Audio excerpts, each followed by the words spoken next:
The morning air was cold enough to sting, and the field of Cowpens was covered in a thin mist that felt almost alive.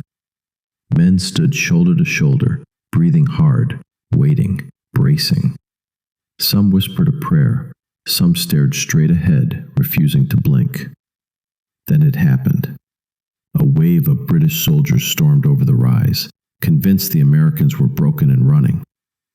The moment they charged, the earth shook, and the Americans turned their backs and retreated. At least, that is how it looked. What the British did not know was that this retreat was not panic. It was a fuse, a slow-burning trap, and it was about to explode in their faces. But this moment, these men pulling back, their boots thudding against the frozen dirt, is where the story becomes almost unbelievable. Because what looks like chaos is actually genius, and what looks like fear is a plan that will change the course of the entire war. The kind of plan that only one man in that field truly understands. To see how they reached this moment, we need to step back. Because the South, by late 1780, was struggling so badly it seemed like the British had already won. The Redcoats had taken Savannah, taken Charleston, and crushed the Americans at Camden. People were losing faith. Families were divided. Some gave up and switched sides. It felt like the rebellion was collapsing under its own weight. The British believed they were close to finishing the job, but something unexpected stood in their way. A man named Daniel Morgan. He was not polished like other generals. He did not speak like one. He looked more like a farmer who had wandered into an army camp, broad, rough, with eyes that could turn steel cold in a second. But he understood people better than anyone. He understood how ordinary fighters thought, how fear worked, and how to turn fear into something useful. That gift was his secret weapon. Across the field, on the British side, was a completely different kind of man. Bannister Tarleton. Young, energetic, impatient. Known for charging first and thinking later. His own men called him Bloody Ban, and not because he was gentle. He believed Americans would always run. To him, they were farmers with guns, soft, untrained, predictable. And this belief sat in his chest like a poison he didn't know he was drinking. Morgan knew Tarleton was coming. He knew this restless, hot-blooded officer would chase him no matter what. And that is where the plan began to take shape. Morgan chose his ground, a place called Cowpens, a simple, open field used to gather cattle. Nothing special at first glance. But Morgan saw something others missed. He saw space he could shape like a box, a trap. He arranged his men in 3 lines, but each line had only one job. The first line was made of sharpshooters, rugged hunters from the frontier who could hit a coin from far away. Morgan told them something strange. Fire 2 shots, then fall back. Not 1 shot like usual, 2. Because 1 shot feels like hesitation. 2 feels like challenge. And that second shot would bother the British, make them push harder. Behind them stood the militia, ordinary men who were not regular soldiers and often broke under heavy fire. Morgan understood that. Instead of giving them heroic speeches, he kept it simple. Fire 2 volleys, then go. That was it. No grand promises of glory. Just 2 volleys, then get out. Something clear, something they could handle without fear swallowing them whole. The last line, hidden behind a low ridge, was the heart of the army. The Continental soldiers. Veterans. Calm, steady, disciplined.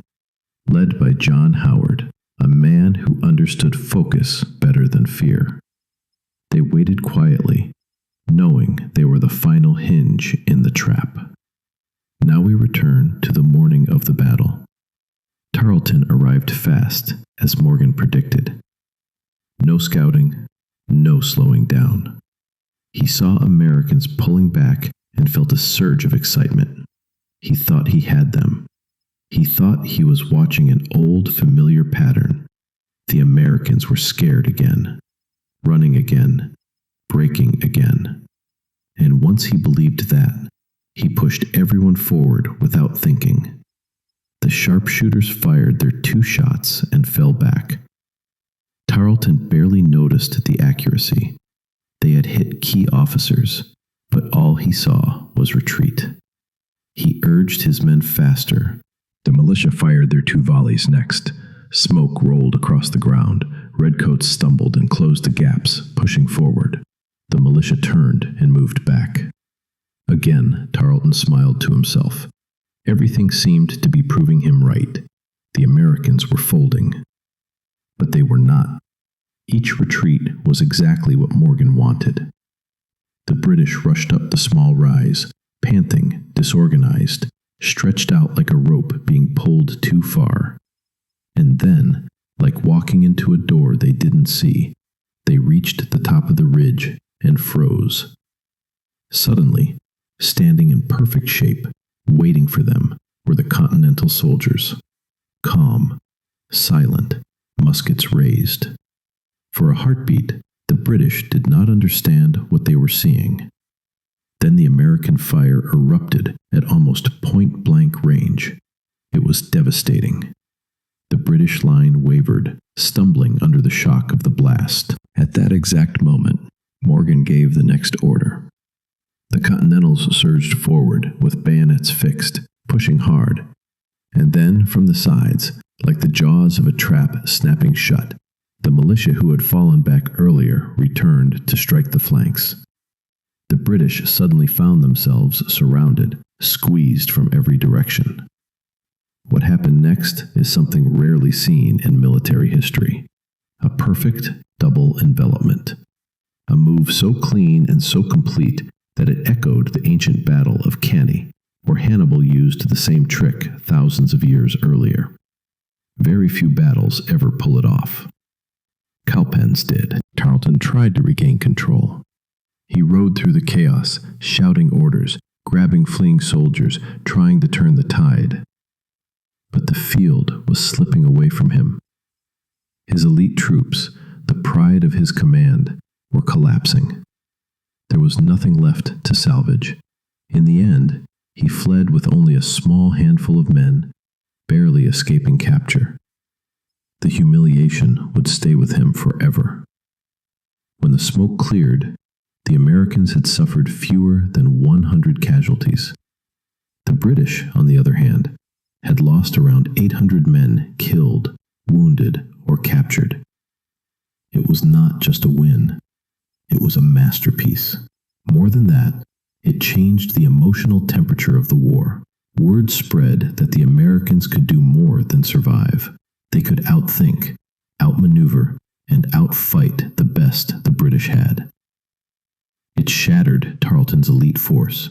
It forced General Cornwallis to chase Morgan, a chase that drained his army and set in motion the events that led to Yorktown, where the British would finally be trapped for good. The Battle of Cowpens was not won by luck or numbers.